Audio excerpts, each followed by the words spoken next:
Hello viewers, I'm Simon Preston and welcome to Reggae Boyz commentary.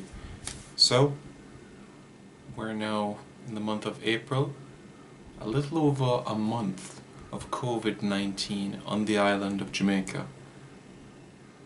and everything has been affected. Everything. So what does this mean from a national team standpoint?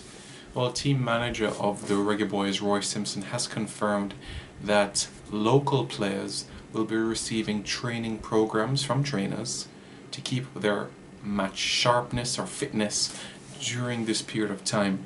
And what's going to happen is at the end of the month, they're going to be tested based on the programs that they received. So it's going to be programs related to workouts, meal plans. Yeah, that's going to be essentially what they're going to do. And times when they can rest as well. So for example, they're sitting at home watching TV, what they can do in terms of a multitasking sense in order that they're actually getting something done. Yes, staying at home, you're keeping yourself occupied. Is there something they can do in the meantime? Having the ball at their feet, massaging their foot, something to keep the legs occupied, so that by the time this COVID-19 pandemic vanishes or slows down, then there's not a lot of rustiness. So there's credit to the Jamaica Football Federation where this is concerned to have this sort of system in place. The United States, Mexico, Costa Rica, Canada, Honduras, El Salvador have already put these measures in place. So we're catching up. In fact, 3 of those countries, USA, Mexico, Costa Rica, are having training in small groups. The United States have goalkeepers in camp like today, Costa Rica have strikers in camp today, Panama, El Salvador, Honduras. So they do it in small groups, and in a bid to improve their chemistry and cohesion.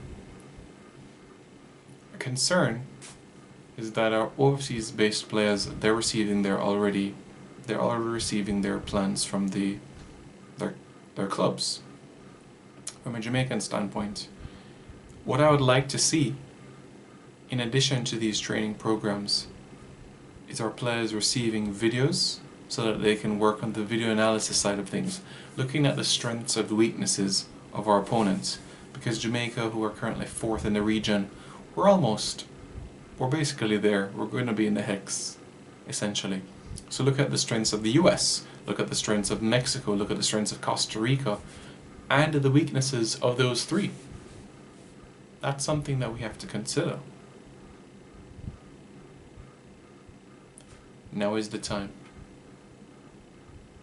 Because I've been in dressing rooms and I know what video analysis is like at club level and at international level.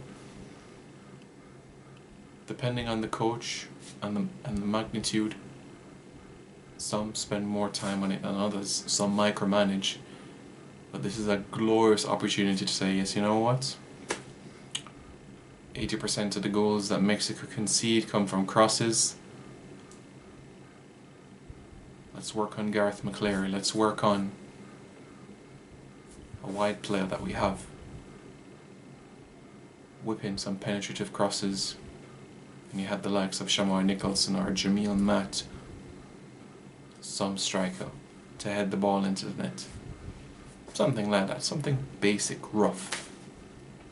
So Reggae Boyz fans, what are your thoughts about the players receiving their training programs? Individual training programs. So it's not like a general for every player. Goalkeepers, defenders, midfielders and forwards will receive their own specific schedules.